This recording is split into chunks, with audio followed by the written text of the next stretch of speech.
Amém, Jesus. Glória a Deus. Irmãos, vamos abrir a nossa Bíblia no Evangelho de João. Estamos pregando o Evangelho todo e nós vamos ler hoje, dar início ao capítulo 10 de João. Estou meio resfriado, então os irmãos tenham um pouco de paciência. Vou colocar o lencinho aqui para mim, amor. E um pouco de água, se puder.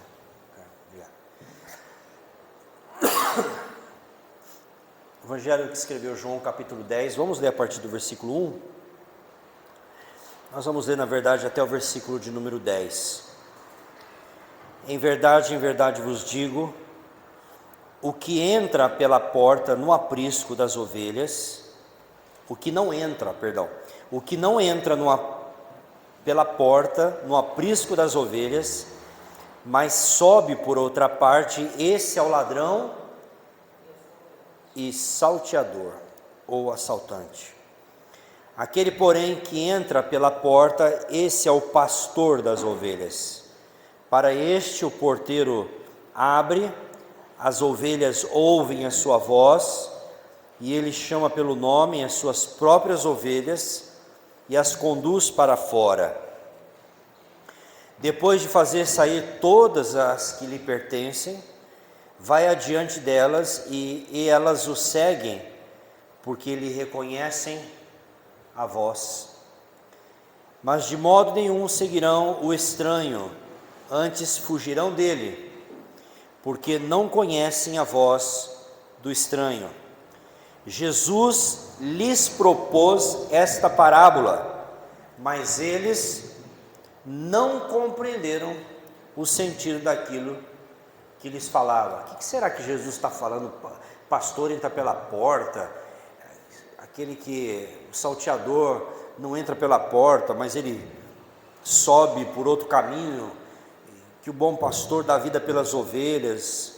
Então, aquelas pessoas que estavam ouvindo Jesus ali, entre eles, os fariseus, os religiosos, eles não entenderam o que Jesus estava dizendo. E Jesus, então, no versículo 7, vai explicar de forma aberta. Jesus, pois, lhes afirmou de novo: em verdade vos digo, eu sou a porta das ovelhas. Todos quanto vieram antes de mim são ladrões e salteadores, mas as ovelhas não lhes deram ouvido. Eu sou a porta, se alguém entra por mim, será salvo. Entrará, sairá e achará pastagem. O ladrão vem somente para roubar, matar e destruir. Eu vim para que tenham vida e a tenham em abundância. Vamos ler só até aí por enquanto. E à medida da mensagem a gente vai compartilhando outras coisas aqui do texto, amém? Você pode orar comigo sobre essa palavra, que Deus venha falar ao nosso coração? Eu queria nessa noite falar sobre as marcas de um verdadeiro pastor. Sem dúvida nenhuma, Jesus é o maior de todos os pastores. E vamos pedir então que o Senhor fale conosco. Pai, a Tua palavra já declara aqui que o Senhor é o bom pastor, que o Senhor morreu, que o Senhor dá a sua vida pelas suas ovelhas. O Senhor deseja não só nos levar para o céu, mas o Senhor deseja que o céu também já faça parte do nosso coração, dos nossos interesses, Pai, e de toda a nossa vida, que o Teu reino esteja no centro dos nossos sentimentos, no centro das nossas decisões, em todas as áreas da nossa vida. Então vem nessa noite, Senhor, nos apacentar através da Sua palavra, que ela é viva e verdadeira, em nome de Jesus, amém. Irmãos, todos nós aqui já sabemos, que nós fomos feitos à imagem e semelhança de Deus. Isso significa que quando Deus, lá no Éden, quando Ele estava lá fazendo Adão, né? Quando Deus estava preparando aquele barro, aquele homem do barro, Deus já tinha intenções que quando Ele soprasse o seu próprio Espírito, quando Ele soprasse a vida em Adão, Deus sabia que ali ia se levantar uma pessoa, que essa pessoa teria um relacionamento com Deus. Esse sempre foi o desejo de Deus, de ter um relacionamento conosco. Deus nos criou, não foi para a gente ser um robozinho na mão dele. Deus não nos fez para a gente ser um fantoche. Deus nos fez para ter um relacionamento, né? Todos nós sabemos aqui o que é um relacionamento. Você tem um relacionamento com os seus pais, você tem um relacionamento no seu trabalho, você tem um relacionamento com os seus filhos têm um relacionamento com você. Então assim, relacionamento é uma troca, né? Relacionamento envolve o que, irmãos? Relacionamento envolve amor, relacionamento envolve afeto, relacionamento envolve muitas vezes troca de até confidências. Quando você tem um amigo, por exemplo, eu tenho alguns amigos que eu tenho a liberdade de falar como é que eu estou me sentindo. Você tem amigos assim, que você fala do teu coração, que você pode falar qualquer hora do momento, do dia, do mês, do ano, que você encontra os seus amigos, você tem coisas para compartilhar. Só que a Bíblia diz também que logo depois que Deus criou o ser humano, nós viramos as costas para Deus, né? Nós pecamos, e quando nós pecamos, nós colocamos Deus para fora das nossas vidas. Essa é uma característica do pecado. O pecado, ele é um egoísmo. O pecado, de alguma forma, a gente quer tanto fazer a nossa vontade, o nosso querer, que a última pessoa que nós queremos perto de nós é quem? Deus. Todo mundo aqui conhece a história do filho pródigo. Por que o filho pródigo foi para uma terra distante? Por que ele foi para um lugar longe? Porque de alguma forma Deus, ou o pai dele na história, né? O pai dele trazia para a consciência dele a ideia de um padrão de certo e errado.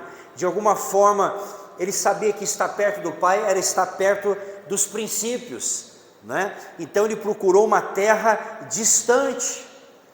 E o Adão fez a mesma coisa. Quando ele pecou e Eva pecaram, a Bíblia diz que eles se esconderam. Então o pecado faz isso na nossa vida. Desde o Éden, o pecado nos faz nos escondermos de Deus.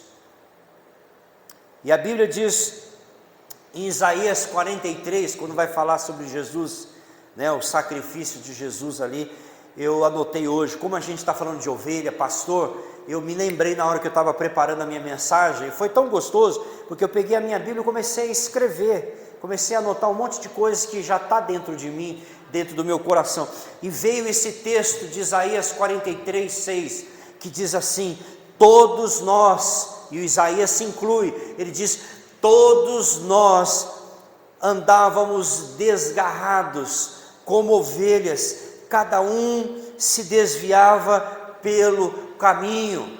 Então cada um de nós aqui um dia nos desviamos e buscamos o nosso caminho, buscamos o 43:6. Todos nós nos afastamos de Deus.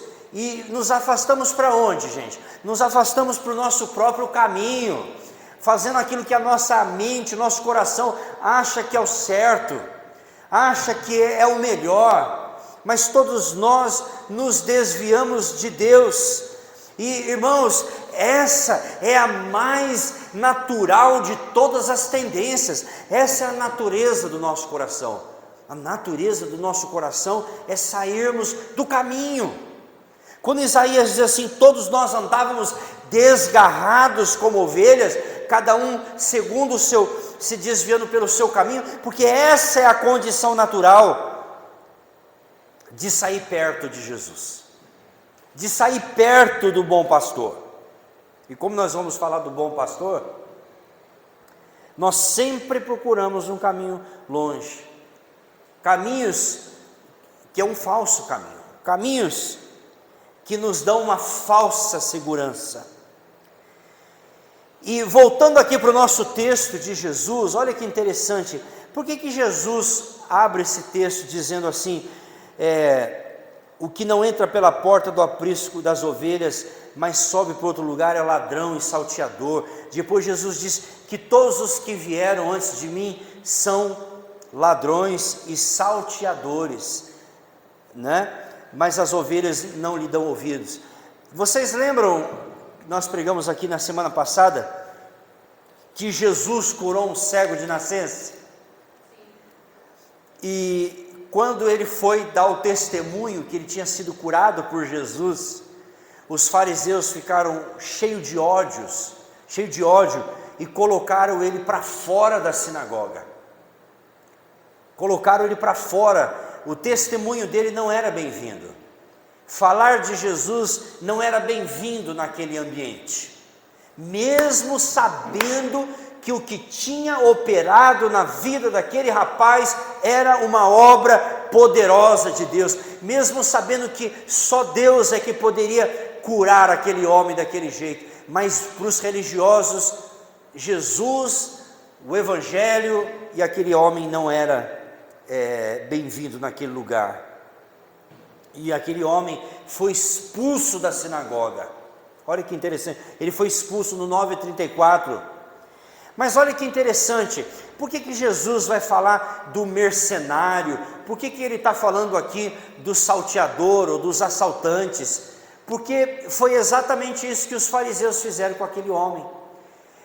Os religiosos nos dias de Jesus, eles achavam, eles se colocavam, se autoproclamavam como os pastores de Israel, como os guias espirituais dos cegos, como aqueles que conheciam a palavra de Deus e que estavam dirigindo as pessoas no caminho do Senhor. Mas isso não era verdade, porque aquele homem tinha recebido a cura, aquele homem tinha recebido um toque de Jesus, mas eles estavam mais preocupados que Jesus tinha ofendido, quebrado o sábado, que Jesus disse que era o Filho de Deus. Então eles estavam olhando na direção contrária de Deus. Mas Jesus contou essa parábola para dizer e para demonstrar o quanto Ele é o bom pastor. Se aqueles homens rejeitaram aquele cego, Jesus o acolheu, Jesus o salvou. E às vezes a religião faz isso, às vezes a religião pode te chutar para fora, a igreja pode te rejeitar, mas Jesus está aqui hoje à noite para dizer: eu acolho cada um de vocês. Nessa noite o Senhor quer ser aquele que nos acolhe, o Senhor nessa noite é aquele que quer nos abraçar. Por isso que Jesus é o bom pastor. E eu quero destacar aqui hoje à noite 3 características que faz Jesus único, que faz Jesus diferente de todos os líderes existentes, de todos os líderes espirituais. Jesus é único. E eu quero destacar 3 coisas que Jesus é para nós, 3 coisas que Jesus se revelou no dia que eu aceitei.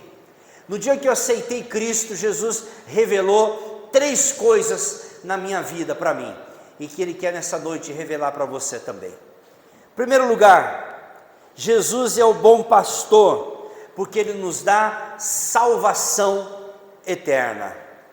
Jesus nos dá salvação eterna. Versículo 9 e versículo 28. Olha o que diz o versículo 9: eu sou a porta, se alguém entrar por mim será salvo. Como é que está na sua versão aí? Quem entrar por mim será salvo, sairá e achará pastagem. Essa é a primeira característica de Jesus. Ele é aquele que nos salva. Várias vezes no Evangelho de João, Jesus disse que eu te dou a vida eterna, eu lhes dou a vida eterna. Aquele que crê nele recebe a vida eterna. E olha o 28, ele confirma essa mesma verdade no versículo 28. Eu lhes dou a vida eterna. E elas, na minha diz assim, jamais perecerão. e ninguém as arrebatará das minhas. Olha que coisa linda! Jesus não apenas nos dá salvação, como Ele nos dá a certeza que essa salvação jamais será tirada de nós, jamais será arrebatada de nós. Jesus não dá uma salvação temporária, Jesus não nos dá uma salvação condicional. Patrícia, eu vou te salvar até o seu próximo pecado. Não, Patrícia, eu vou te salvar até o próximo erro. Ou eu vou te salvar se você for fiel até o final, se você nunca se desviar da minha presença. Não é isso que o texto está dizendo. O texto é claro, ele diz: dou-lhes. Ele não disse nem que dará no futuro, ele diz que dá agora. Dou-lhes a vida eterna, e jamais no grego, jamais no inglês, jamais em espanhol, jamais em português, é jamais, nunca, em momento algum, jamais perecerão. Aqui ele está falando de perecer eternamente. Um salvo pode até perecer temporalmente, ele pode até sucumbir na sua vida terrena, mas ele está guardado para sempre, porque quem dá a salvação é Jesus. A salvação é do Senhor. A Bíblia fala vários textos que a salvação não é nem nossa, é do Senhor. Quem entendeu isso claramente foi o Jonas, né? O Jonas estava lá na barriga do peixe, né? Totalmente desacreditado, sabendo que qualquer hora ele podia morrer dentro do peixe, mas o Senhor fez o peixe vomitar ele na praia, né? E o que diz a palavra? Que a salvação é do Senhor.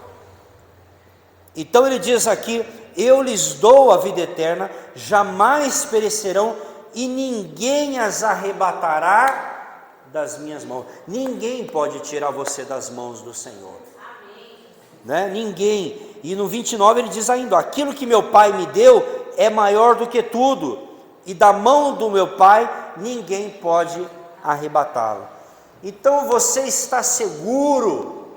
Essa coisa mais maravilhosa é a segurança da nossa salvação, é a certeza da nossa salvação. É isso que faz todos os dias eu levantar em gratidão a Deus, sabia? É saber o seguinte: Deus, eu sei que eu estou guardado para além do tempo e do espaço. Senhor, eu sei que eu sou teu, que eu te pertenço. Eu sei que o Senhor me deu aquilo que eu jamais poderia alcançar sozinho e jamais poderia pagar, que é a salvação eterna. Isso não é uma desculpa para eu pecar. Pelo contrário, a certeza da salvação é uma certeza, é uma gratidão, né? É uma alegria e é uma segurança, você se sentir seguro, você ter essa segurança. Quer ver, ó? Coloca o dedo dentro, marca sua Bíblia aí em João 10, e eu gosto muito desse versículo de Hebreus 7, 25. Nós estamos estudando Hebreus lá no grupo na internet, e olha o que está em Hebreus 7, 25, e está falando de Jesus como nosso sumo sacerdote, e ele diz assim: por isso também pode salvar totalmente, ou dependendo da versão, perfeitamente, os que por ele se achegam a Deus, vivendo sempre para interceder por eles. Olha que versículo maravilhoso, que ele pode salvar completamente os que por ele se achegam a Deus. Então, se você vai a Deus através de Cristo, você pode ter certeza que ele é poderoso para te salvar completamente. E não só isso, ele vive fazendo o quê? Intercessões por você. Hoje eu vi uma frase que eu gostei muito. A frase dizia a seguinte: quando você dobra o seu joelho para orar, olha que lindo isso, Miquele. Quando você dobra o seu joelho para orar, Jesus ao mesmo tempo dobra os joelhos dele, para interceder por você junto ao Pai. E é isso que a Bíblia diz, que nós temos ali um intercessor.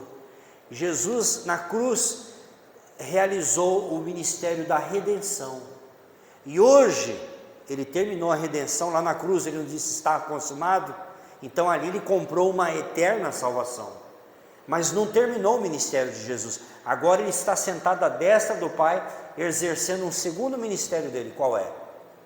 O ministério da intercessão. Todos os dias Jesus intercede por você.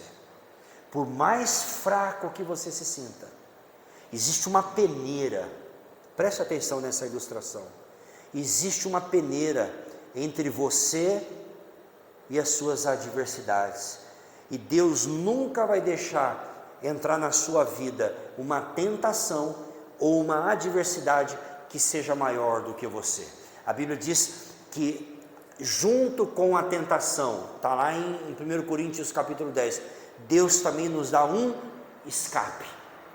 A gente só cai se quiser, a gente só desiste se quiser, porque Ele disse que não nos deixaria sozinho, que o Espírito Santo intercede segundo Deus pelas nossas fraquezas, porque nós nem sequer sabemos orar como convém, mas juntamente conosco, o Espírito Santo com gemidos inexprimíveis intercede pelos santos, segundo a vontade de Deus. Nesse exato momento, você está aqui nesse culto, o Senhor está intercedendo por você e por mim. O Senhor está resistindo às hostes espirituais da malignidade contra a nossa vida. O Senhor não permite que entre na nossa vida uma tribulação que seja maior do que a nossa força. Até lá no Apocalipse, ele diz para uma das igrejas: você vai passar por uma tribulação de 11 dias, 14 dias, uma coisa assim.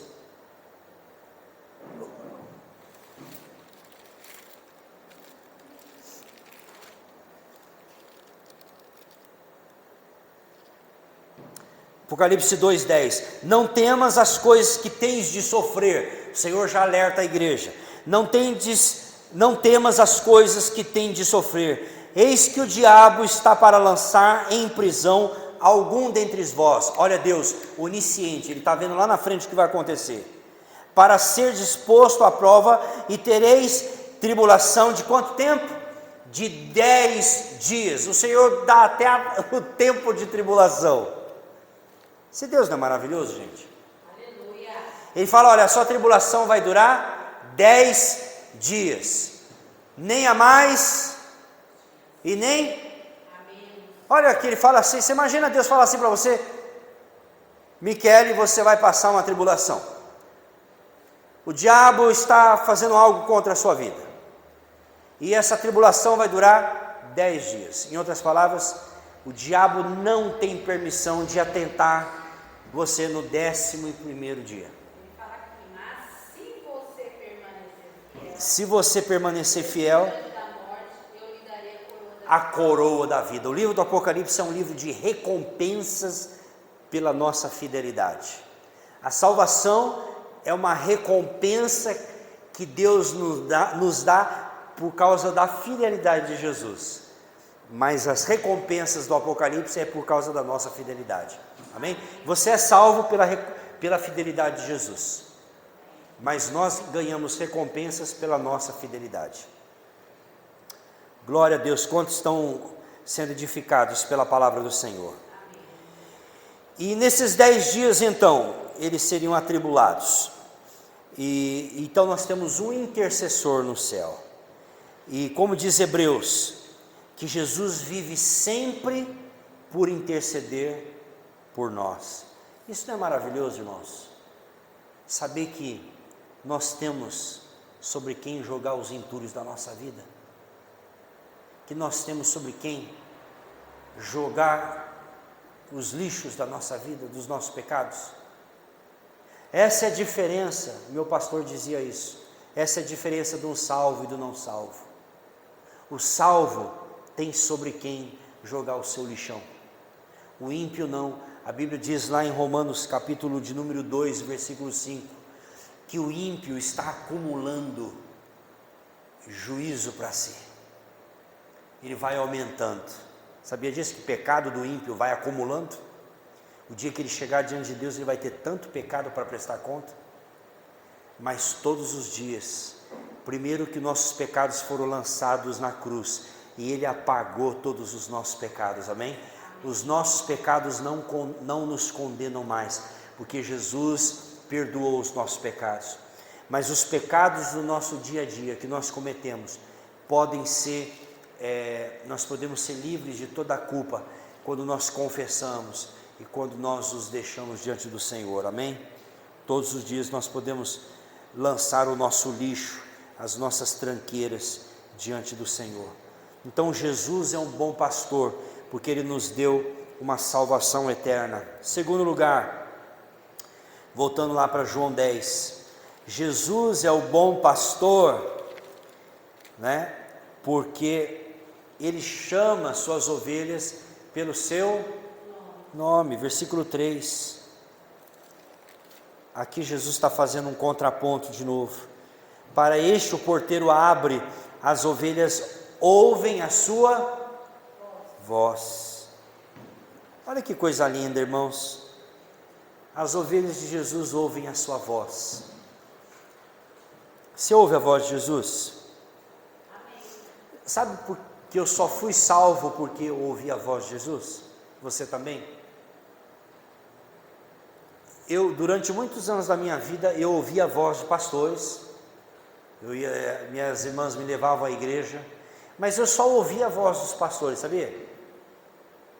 Eu ouvia pastor falando, eu falei, não sei, o pastor está empolgado, está falando de Deus, está falando... Mas até então eu não tinha ouvido a voz de Jesus, era só a voz do pregador. Se Deus não falar no teu coração e no meu nessa noite, você só vai ouvir a voz de alguém falando aqui na frente. É só palavras.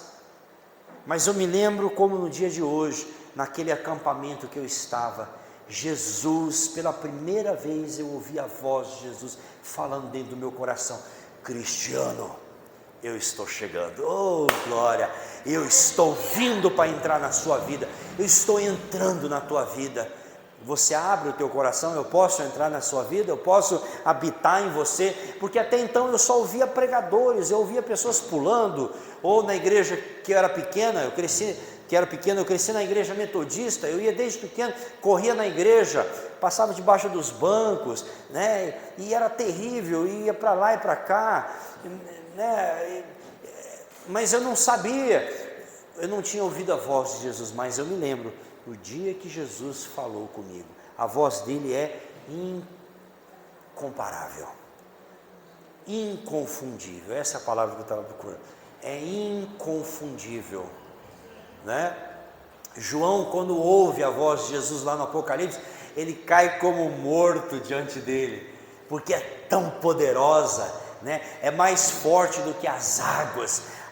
A voz de Jesus coloca paz aonde tem conflito, a voz de Jesus acalma onde existe tormenta, a voz de Jesus traz paz aonde existe tumulto. Ou a voz de Deus, às vezes pode ser o contrário, ela vem como mais forte do que o martelo, não é isso que diz o texto do profeta, que a voz de Deus é mais forte do que o martelo, que a voz de Deus é como a rocha, é como o martelo que despedaça a penha, ou a voz de Deus é como fogo. Eu não sei em que momento você precisa ouvir a voz de Deus, mas quando nós ouvimos a voz de Deus, ela transforma e nunca mais somos os mesmos, porque essa voz é viva e poderosa.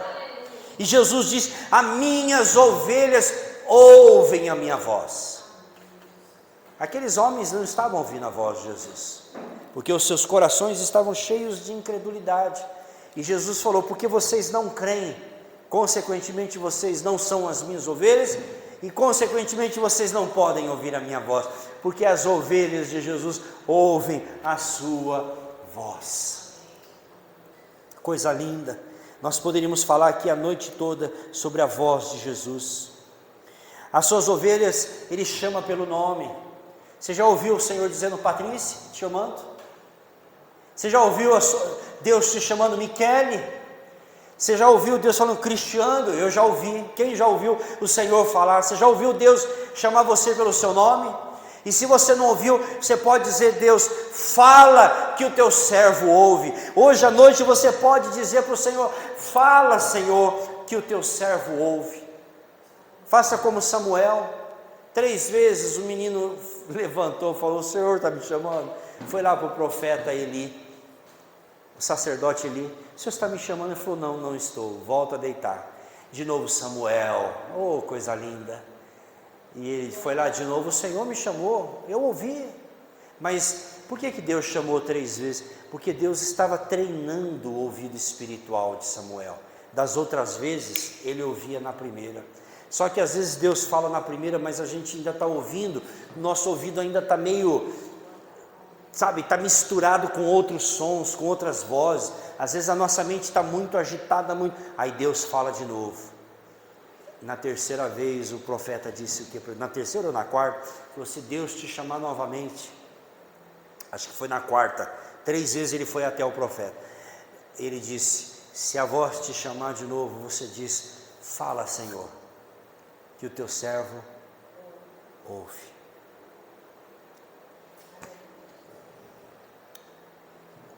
As minhas ovelhas ouvem a minha voz. Jesus está falando de conhecimento, Jesus está falando de intimidade. Irmãos, o nosso relacionamento com Jesus é um relacionamento de amor, de graça, né? Quanto mais perto do Senhor nós estivermos, mais nós vamos ouvir claramente a voz dEle. Olha que diferença. Jesus disse, as minhas ovelhas ouvem a minha voz, eu as conheço e elas me conhecem e elas me seguem. Que diferença. Há grupos aí que as pessoas dizem que eu sou o cavalo do diabo. Eu sou ovelha de Jesus, o aparelho. Jesus não me chama de aparelho, Jesus não me chama de cavalo, porque eu não sou objeto. Ele me chama de filho, ele me chama, sabe, de filhinho. Amém. E quando eu estava preparando a minha mensagem, veio logo no meu coração Romanos 8, versículo 15, e é sobre isso que Paulo está falando. Ele diz assim, Romanos 8,15, porque não recebeste o espírito de escravidão, mas para viverdes outra vez atemorizado. Então observe, onde tem medo de Deus, onde tem fobia de Deus, não é o Espírito de Jesus, não é o Espírito do Evangelho. Para viver outra vez atemorizado, mas recebeste o Espírito de adoção, baseado no qual clamamos, Abba Pai. Você sabe essa expressão, o que significa Abba Pai? Paizinho. É a primeira palavra que uma criança judia aprende a falar, Abba, papai, né? Abba. E Jesus foi o único que conseguiu orar assim, chamando Deus de Abba, porque o judeu nunca chamaria Deus de Abba, seria uma blasfêmia. O judeu mal pronunciava o nome de Deus. Eles criaram o nome Jeová, Adonai, para que por acaso eles não pronunciassem o nome de Deus em vão. Mas Jesus, como ele veio do Pai e é um com o Pai, ele quebrou o protocolo e chamou Deus de papaizinho. E a Bíblia diz que é esse Espírito que está sobre nós. Deus não é um Deus distante, um Deus impessoal. Sim, Ele é soberano, mas Ele nos dá a liberdade de chamá-lo de papaizinho, de Pai. Amém? Diferente dos mercenários, né? No versículo 12 diz que o mercenário não é como o pastor, porque as ovelhas não pertencem a ele. Quando ele vê o lobo, ele abandona as ovelhas e faz o que? Foge. Ele foge pela vida dele. Então o lobo vem e arrebata as ovelhas. O mercenário foge porque o mercenário não tem cuidado com as ovelhas, mas ele diz: eu sou o bom pastor, eu dou a minha vida pelas ovelhas. Esse é o bom pastor, é aquele que vai atrás da ovelha, né? Aquele que depois do culto vai atrás da ovelha. O mercenário acaba o culto, vai para a casa dele, que se dane, cada um corra atrás do seu. Não, mas o bom pastor vai mais além. O bom pastor caminha 1 milha a mais. O bom pastor não fica tranquilo, ele pode estar até com as 99, fala, então fica as 99 aqui, porque eu vou atrás da ovelha desgarrada, eu vou atrás da ovelha que não vem no culto. Esse é o bom pastor. E sabe de uma coisa? A gente faz isso, né? Não é porque nós somos bons, mas é porque nós aprendemos que Jesus faz isso com a gente o tempo todo. Jesus faz isso comigo.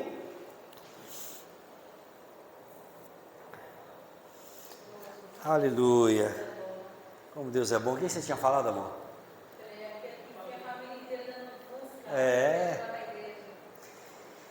E por último, por que Jesus é o bom pastor? Porque Ele alimenta as suas ovelhas. Jesus seria um mau pastor se Ele não nos alimentasse, mas Ele nos alimenta. Olha o versículo 9, Ele diz assim, o 9 e o 10, né? Eu sou a porta, se alguém entra por mim, será salvo, entrará, sairá e achará pastagem. Jesus aqui, irmãos, é a figura também do Salmo 23, o Senhor é meu pastor, nada me faltará, deitar-me faz em verdes pastos, guia-me mansamente às águas e refrigera ou restaura a minha alma. O bom pastor faz isso, ele pega, leva as ovelhas dele para comer nos pastos verdejantes, né? As ovelhas ficam lá durante um tempo, uma estação, e quando elas já comeram tudo, ele leva elas para um outro lugar, para que aquele pasto possa ser restaurado novamente. Jesus é aquele que nos apacenta, e uma das formas de apacentar é através da palavra. Sabia que uma das formas de Deus te alimentar é através da palavra? Então, nessa noite, o Jesus, o bom pastor, está trazendo alimento para a sua alma. Jesus não quer ver nenhuma das suas ovelhas desnutridas. E hoje nós vivemos num tempo onde existe uma forte desnutrição espiritual. Pessoas vivendo de fast food. O fast food a gente chama em inglês de junk food. Junk é uma porcaria, é um lixão. O junk food, ele até engana você pelo paladar, mas não alimenta você, só traz colesterol, gordura no seu sangue, né? E o problema é que muitas vezes o nosso paladar está viciado no junk food. Se colocar um salmão bem temperado, a pessoa fala, não gosto, né? Então a gente, da mesma forma como a gente pode educar a nossa boca a comer porcaria e desprezar a verdadeira comida, espiritualmente é o que está acontecendo hoje. Igrejas cheias de pessoas vazias, igrejas cheias de vida não transformada. Uma vez eu fui na igreja de um pastor, a igreja dele lotada, acabou o culto, ele me levou para o escritório. Sabe o que ele disse para mim, Miquel? Pastor Cristiano, metade dessas pessoas que vêm aqui na minha igreja não vale nada. Ele disse, metade dessas pessoas aqui são trambiqueiros, são crentes rotativos, que não param igreja nenhuma. Esses que estão aqui hoje, daqui 6 meses vão estar em outra igreja, e os de lá vão vir para cá. São pessoas que eu não confio nelas. E na época eu estava dirigindo uma igreja, falei, que diferença, a minha igreja não é a metade da sua, mas eu fecho os olhos e confio, eu sei que aquelas pessoas que estão ali não dão mau testemunho, são pessoas de caráter, são pessoas que eu confio de olho fechado. Então, onde é que está o problema? Está no rebanho e também está no seu púlpito, porque você está dando aquilo que elas querem ouvir, e não aquilo que elas precisam ouvir. Então é muito triste quando você vê pessoas desnutridas. A ovelha, quando ela está doente, ela não para, ela não dorme, sabia? Ela deita, se tem uma mosca ali que sentou nela, por isso que o pastor usa o óleo, por isso que o Salmo 23 diz que vai ungir a minha cabeça, porque às vezes a ovelha cria uma feridazinha na cabeça, e as moscas ficam tudo em cima da cabeça dela, ou ali no traseiro dela, e ela fica incomodada com aquela mosca, com as moscas. Aí o pastor tem que ir lá, passar o óleo, por isso que o óleo é símbolo da cura, né? É um bálsamo.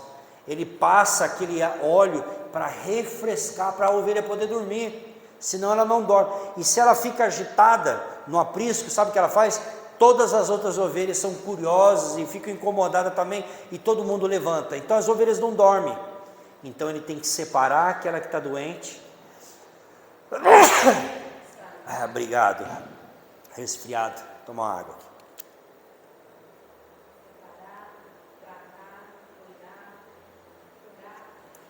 Ele tem que cuidar passar o óleo naquela ovelha para que ela possa se sentir refrescada, refrigerada, para que ela possa então dormir. Você falou hoje, através do louvor, que Deus às vezes nos leva para o deserto. Às vezes Deus nos leva para o deserto, às vezes Deus nos leva para a enfermagem, às vezes Deus nos para, às vezes Deus nos leva para o momento, mas sobre todas as coisas, Deus tem provido alimento para nós, amém? Às vezes pode faltar o alimento espiritual quando nós estamos em rebeldia contra Deus, sabia? Quando nós estamos vivendo uma vida de rebelião contra Deus ou de pecado, é a hora que Deus também fecha a torneira. Eu não preguei aqui ainda na Graça Eterna de Rio Claro, só na de São Paulo, né? Mas nós pregamos o livro de Ruth, que o Elimeleque pegou a sua mulher, né, Ruth e os seus 2 filhos, e foram viver em Moabe, por causa da grande fome que havia em Belém. Belém significa casa do pão. Na casa do pão estava faltando pão. Mas por que estava faltando pão? Foi por causa de Deus? Foi culpa de Deus? Não, foi porque o povo estava vivendo no pecado. Porque o povo estava vivendo segundo o seu próprio coração. E aí a casa do pão, Deus fechou a torneira e não tinha pão. E aí aquela família foi viver longe dos caminhos do Senhor. Morreu o marido, Elimeleque, depois morreram os 2 filhos. E aí Ruth se despediu das suas noras, Noemi, obrigado. Noemi despediu das suas 2 sogras, das suas 2 noras, que era Ruth e a outra lá que eu não lembro o nome dela, e órfã. A órfã ficou órfã mesmo, né? De marido. E ela volta então com a sua sogra Noemi. E quando elas voltam, por que elas voltaram? Porque a Bíblia diz assim: e elas ouviram falar que Deus tinha visitado o seu povo com pão.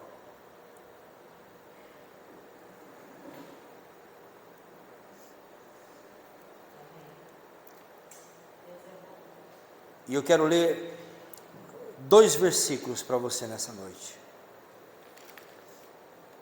Amós. O Senhor está falando aqui contra o povo que estava com o coração duro. Depois de Oséias.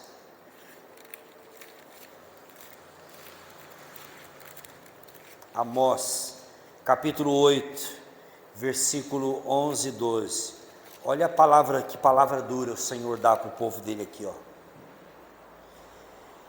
Eis que vem dias, diz o Senhor Deus, em que enviarei fome, diga fome, sobre a terra, não de pão. Deus está dizendo: eu vou enviar fome, mas não de pão, nem sede de água, mas de ouvir as palavras do Senhor. Andarão de mar a mar, e de norte até o ocidente, correrão por todo lugar procurando a palavra do Senhor, e não a acharão. Você entende? que quando nós fechamos o nosso coração, Deus também diz que vai fazer com que não haja pão. E aí o que acontece com uma pessoa que fica sem comer? Ela vai ficando desnutrida até ficar doente e morrer. Então é isso que pode fechar a torneira dos céus na nossa vida, é quando nós decidimos viver longe do Senhor. Mas se você está aqui hoje à noite, o seu coração está aberto à palavra do Senhor, e você quiser mais de Deus, há uma promessa de Deus para mim e para você. Isaías 55, olha como Deus é bondoso, ele diz assim: todos vós que tendes sedes, vinde às águas, e vós que não tem dinheiro, vinde, comei, comprai e comei. Sim, vinde, comprai sem dinheiro e sem preço, vinho e leite. Deus está oferecendo de graça para nós hoje o alimento da sua palavra. Amém? Deus está dizendo: eu tenho água, eu tenho leite, eu tenho pão, eu tenho vinho. Pode vir, todos vocês que estão sedentos. Apocalipse 22:17, todos que têm de sede, vinde, bebei de graça da água da vida. E Jesus, para terminar, em João 10:10, ele diz: eu sou o bom pastor. Ele vai falar do ladrão, mas aí ele fala assim na segunda parte: eu vim para que vocês tenham vida e a tenham com abundância. Sabe de uma coisa? Quando você recebe Jesus, quando eu recebo a Cristo, nós recebemos vida. Agora, a vida abundante depende da nossa obediência. A vida abundante depende de nós nos lançarmos diante da palavra do Senhor. A vida abundante é para todos, mas não são todos os crentes que estão vivendo uma vida abundante. Tem muitos cristãos que estão vivendo uma vida miserável. Vão para o céu, porque, como eu disse, a salvação é um presente de Deus, não tem cordas amarradas, não tem condicionais além de crer. Ele oferece de graça, mas a vida abundante é para aqueles que se aplicam, é aqueles que buscam, é aqueles que se entregam, é aqueles que renunciam, é aqueles que abrem mão de si mesmo. Esses é que vão experimentar a vida abundante. Uma vez eu ouvi um pastor dizendo assim: a maior desgraça na vida de um crente é ele só poder ser feliz no céu. A maior desgraça na vida de um crente é ele poder só ser feliz lá no céu. Não é triste isso, você só poder ser feliz lá no céu? A sua vida aqui na terra ser uma vida destruída, uma vida, sabe, que você vai empurrando com a barriga, você vai arrastando a vida. Eu não estou dizendo que a nossa vida é um mar de rosas, que a gente não tem adversidade, mas ao mesmo tempo que nós temos lutas, nós temos consolação. Ao mesmo tempo que nós temos adversidade, nós temos alegria da salvação. E não é por causa da vida financeira não, porque eu e minha mulher, a gente já viveu numa casa que tinha mofo, que tinha um quarto só, nós demos para nossa filha, a gente dormia na sala, mas não faltava pão espiritual. A nossa compra do mês era R$400, mas a gente na madrugada se levantava e orava, buscava ao Senhor. Nós ouvíamos, fazíamos oração na madrugada, pela manhã, todo momento era Jesus, Jesus, Jesus, Jesus. E nós chegamos até aqui, porque esse é o alicerce da nossa vida, é Cristo, é Jesus. Se cada um de nós fizermos de Jesus o alicerce da nossa vida, nunca vai faltar pão, nunca vai faltar direção, e nunca vai faltar resposta de Deus na nossa vida. Só que não é nada do nosso tempo, do nosso jeito.